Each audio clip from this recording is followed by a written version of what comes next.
আপনি যেখানেই যাবেন 1 কোটি টাকা দিয়ে যদি আপনি একটা গাড়ি চাপেন, গাড়ির নাম BMW, ড্রাইভার আপনার বেতন দেওয়া, রাস্তায় আপনি ট্যাক্স দিয়ে গাড়িটা চালাবেন, গাড়িটার দাম 1 কোটি টাকা, ড্রাইভার আপনার, গাড়ি আপনার, পেট্রোল আপনার টাকা দিয়ে কেনা, রাস্তায় চলেন, রাস্তাতে আপনি ট্যাক্স দিয়ে তবে চলেন।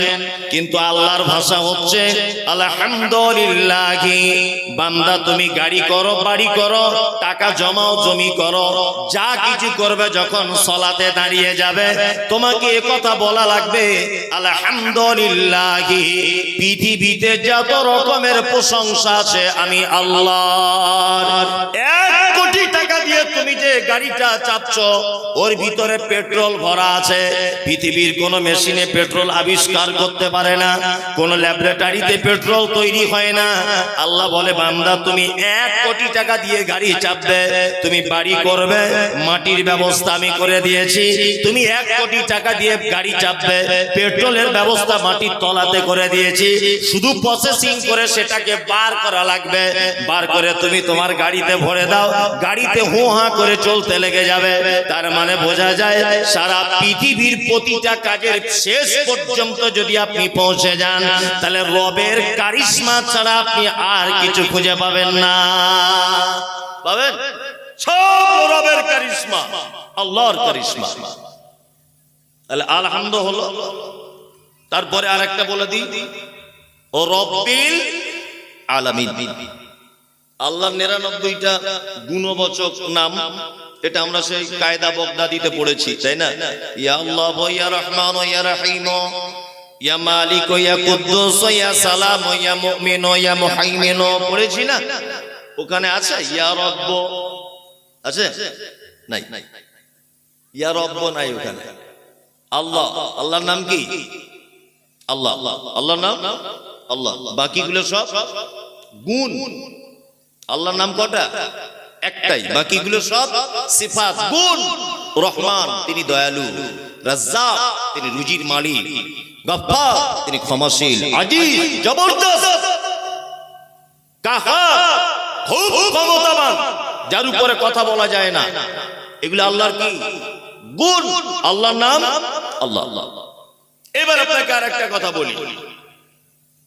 আচ্ছা, আদম আলাইহিস সালামকে যখন আল্লাহ সুবহানাহু ওয়া তাআলা তৈরি করেছিলেন, কোন কারণে দুজনকে জান্নাত থেকে বার করে দিয়েছিলেন, জানেন তো এটা আপনারা?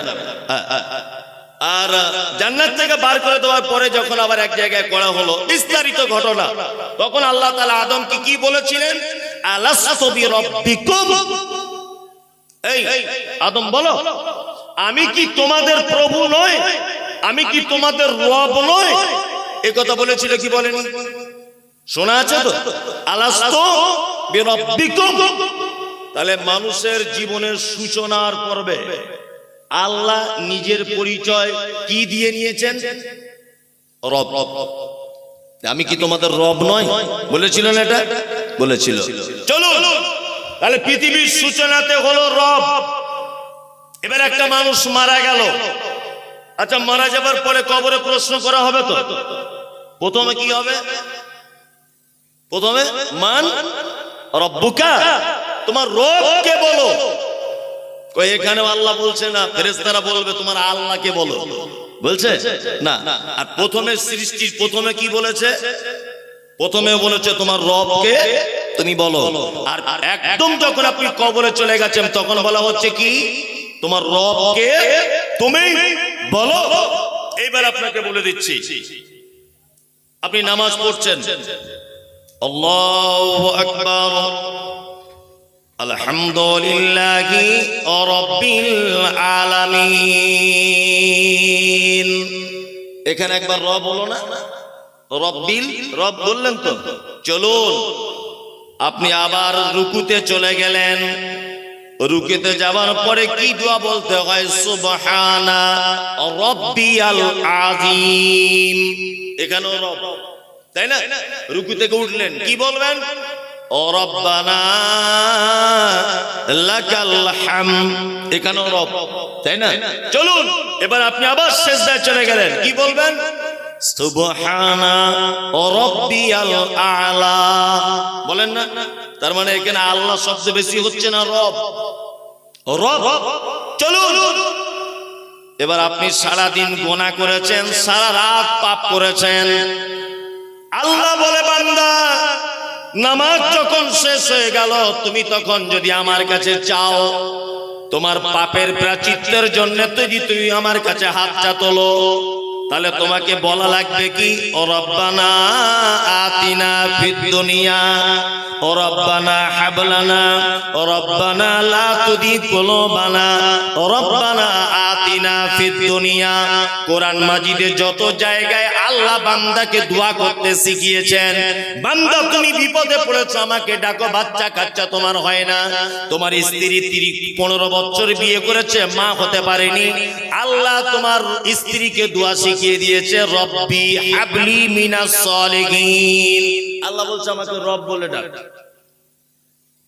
কি বলে ডাকতে বলছেন? রব, তাই না? তার মানে বোঝা যাচ্ছে রবের একটা মারাত্মক গুণ আছে, আছে না? আছে। এবার বলছি আল্লাহর 99টা যে সিফাতি নাম, এর ভিতরে রব খুঁজে পাওয়া যায় না। তাহলে রব কে? রব আবার আল্লাহর এমন একটা নাম, আল্লাহ যত সিফাতি নাম, আল্লাহ সমস্ত কিছুকে একত্রিত করলে সব রবের ভিতরে ভরা আছে। রবের বাংলা মানে আল্লাহর, বলে দিচ্ছে এদিকে ফিরুন, রবের মানে যাহার যেখানে যতটুকুন প্রয়োজন বিনা চাওয়াতে যিনি দেন তিনি কে? আল্লাহ বললাম, তিনি কে? রব। বাংলা মানে যাহার যেখানে যতটুকুন প্রয়োজন বিনা চাওয়াতে যিনি দেন তিনি কে? রব। আপনাকে এবার দুটো একটা জিনিস দিয়ে বোঝাই, তাহলে বুঝতে খুব সুবিধা হবে। আচ্ছা, এখানে যারা বসে আছেন, আপনারা দার্জিলিং বা কাশ্মীর কেউ বেড়াতে গেছেন? একজনে বলুন, তাহলে একটা কথা বললে সুবিধা হবে। অনেক জনে গেছেন দার্জিলিং বা কাশ্মীর, তাই না? হ্যাঁ, রব দেখাচ্ছি আপনাকে। দার্জিলিং আর কাশ্মীর যারা গেছেন, হয়তো আপনারা ভুল করে এগুলো গবেষণা করেননি, তবে আমিও গিয়ে গবেষণা করে এসেছি। আর আপনার কাছে বিনীত অনুরোধ যে আপনি জলসা শেষ করেই মোবাইলে এই কথাটা প্রমাণ আপনি করে নেন, মোবাইলে সার্চ করবেন, দেখবেন পেয়ে যাবেন। দার্জিলিং এ গেলাম, পশ্চিম বাংলার ভিতরেই একটা জেলা।